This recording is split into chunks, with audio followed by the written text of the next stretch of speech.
नमस्कार, कल्पना voice channel में आप सभी का स्वागत है। आज की कहानी है घर का गार्डन। आप नहीं जानती माँ, यहाँ उल्टी गंगा बहने लगी है। ससुर जी जब से रिटायर हुए हैं, मेरी सास और ससुर दोनों किसी फिल्म के लव बर्ड की तरह अपने आप को जवान समझने लगे हैं। दिन भर हमारे घर के पास बने गार्डन में झूले पर बैठे बातें करते रहते हैं। उन्हें अपने पक चुके बालों का भी ख्याल नहीं रहता है। अब इस उम्र में उन्हें ऐसा व्यवहार क्या शोभा देता है। बबीता अपने ससुराल के समाचार अपनी माँ को बता रही थी।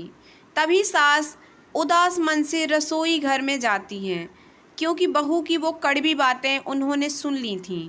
उसकी सभी बातों को नज़रअंदाज कर सास मसाले वाली चाय बना के पहले एक कप बहू को उसके कमरे में देकर दूसरा कप अपने पति विश्वनाथ के लिए लेकर जाती है। बहू ये देखती है और अपना मुंह टेढ़ा करती है। सास ने फिर से एक बार उसकी तरफ दुर्लभ किया, क्योंकि ससुर से के निवृत्त होने के बाद यह उनका रोज का ही नित्यक्रम बन गया था। वह अब किसी की भी परवाह किए बिना रोज अपने मर्जी के मुताबिक नए कपड़े पहनकर गार्डन में अपने पति के साथ बैठकर अपना ज़्यादातर समय बिताती थीं। उन्होंने अपनी पूरी ज़िंदगी अपने बच्चों के लिए काम करते बिता दी थी, इसलिए अब बची कुची ज़िंदगी वह दोनों एक साथ समय बिताकर जीना चाहते थे। आनंद निवास बंगले जैसा 2 मंजिला का घर पति पत्नी का ये सपना था और उन्होंने बड़ी मेहनत से इसे पूरा भी किया था। रंजना जी ने घर के सामने बड़े प्यार से उस गार्डन को बनाया था और वहाँ पर कई फूलों के पौधे और बेलें उगाई थीं। उनके उगाए चंपा, जसवंती, मोगरा, गुलाब, ऐसे दर्जनों फूलों की खुशबू से उनका गार्डन हमेशा महकता रहता। अलग अलग ऋतुओं में रंजना जी अलग अलग सब्जियां भी अपने उस गार्डन में उगाया करती। रसोई के लिए धनिया, पुदीना और मेथी उन्हें कभी बाहर से खरीदी नहीं पड़ती थी। इतने सालों तक काम की भाग दौड़ में विश्वनाथ जी कभी भी इस जगह का आनंद ले नहीं पाए थे, लेकिन अब उनका पूरा खाली समय इसी जगह पर बीतता था। दरअसल एक और छोटा सा घर वहां बना के इसलिए उन्होंने वह जगह खरीदी थी, लेकिन अब वह संभव नहीं था। रंजना जी को अपने बनाए उस गार्डन में एक झूला चाहिए था, जो उन्होंने लाकर दिया था, और अब वही झूला उनको एक दूसरे के साथ ज़्यादा से ज़्यादा सुखमय समय बिताने का जरिया बन गया था। उन्होंने अपने घर में सभी ज़रूरी चीज़ों की और बाकी ऐशो आराम की चीज़ों की कोई कमी नहीं रखी थी। फिर भी बहू को दोनों का उस झूले पर बैठकर समय बिताना खटकता था। पहले दिन भर उनके साथ रहने वाली सास अब ज़्यादा समय अपने पति को देने लगी थी। अपने सास ससुर को टॉन्ट मारने का एक भी मौका बबीता नहीं छोड़ती थी। वह हमेशा अपना दिमाग उनको उस जगह से हटाने के लिए लगाती, और एक बार उसने ऐसा करने के लिए एक षड्यंत्र भी रचा। विजय, तुम्हें नहीं लगता हमें एक बड़ी कार लेनी चाहिए? बबीता ने अपने पति से कहा। आइडिया तो अच्छा है, लेकिन कार रखने के लिए जगह कहाँ है हमारे पास?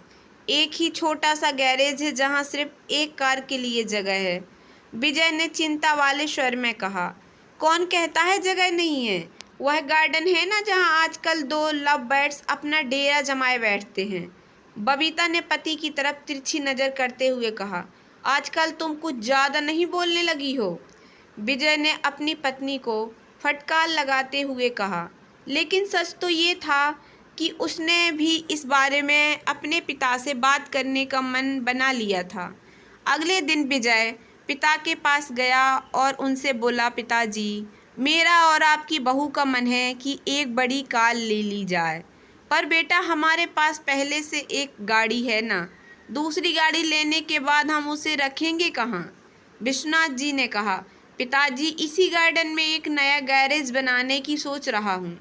बबीता को इस गार्डन की कोई पड़ी नहीं है, और माँ भी भला अब और कितने दिनों तक गार्डन का ख्याल रखेंगी। इसलिए अच्छा होगा कि सभी पेड़ पौधों को तोड़कर यहाँ गैरेज बना लिया जाए। विजय ने अपने विचार बताए। दूर खड़ी रंजना का यह सुनकर जैसे दिल ही बैठ गया। विश्वनाथ जी अपना गुस्सा दबाते हुए बोले, मुझे तुम्हारी माँ से पूछना पड़ेगा, मुझे थोड़ा वक्त दो। क्या पिताजी, इसमें क्या मम्मी से पूछना? आप दोनों तो किसी का विचार करते ही नहीं हैं।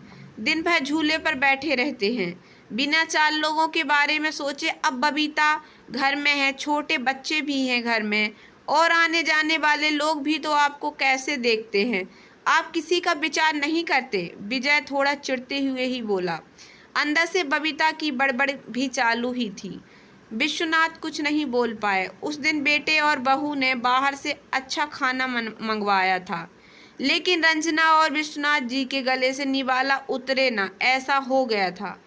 उस पूरी रात दोनों ही जागते रहे, लेकिन सुबह सुबह कुछ विचार आने से विश्वनाथ जी के चेहरे पर मुस्कान आ गई थी।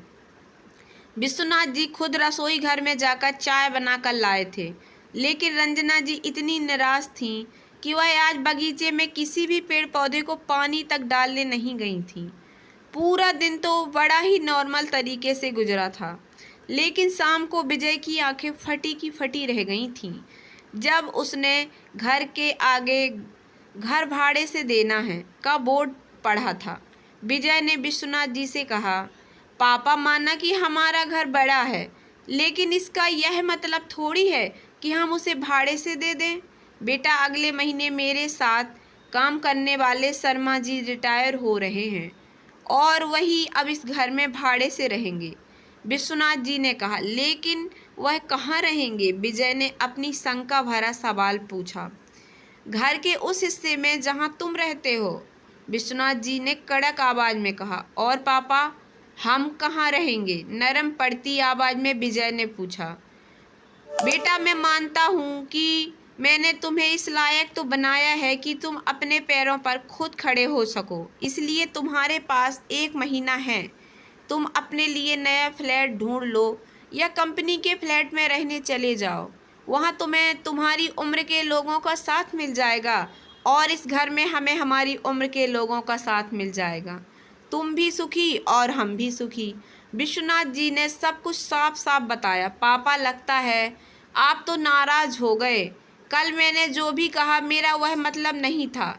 विजय ने अपने पापा के आगे हाथ जोड़ते हुए कहा। नहीं बेटा, तुम्हारी जनरेशन ने हमें एक सबक सिखा दिया है, कैसे प्रैक्टिकल बनकर रहा जाता है। हम बड़े, तुम बच्चों को साथ में देखकर खुश तो हो सकते हो, तुम्हें हमें साथ में देखने में क्यों प्रॉब्लम होती है? यह घर, यह गार्डन में बड़े हुए यह पेड़ पौधे इस बात के गवाह हैं कि कैसे तुम्हारी माँ ने मेरे लिए और खासकर तुम्हारे लिए जी जान से सेवा की है, अपना समय, अपनी जवानी खर्च कर दी है। इसलिए इन सब पर तुमसे और मुझसे भी ज़्यादा तुम्हारी माँ का हक है, और इन सब को मैं तुम्हारी माँ से नहीं छीन सकता। विश्वनाथ जी ने अपनी पत्नी की तरफ देखकर कहा।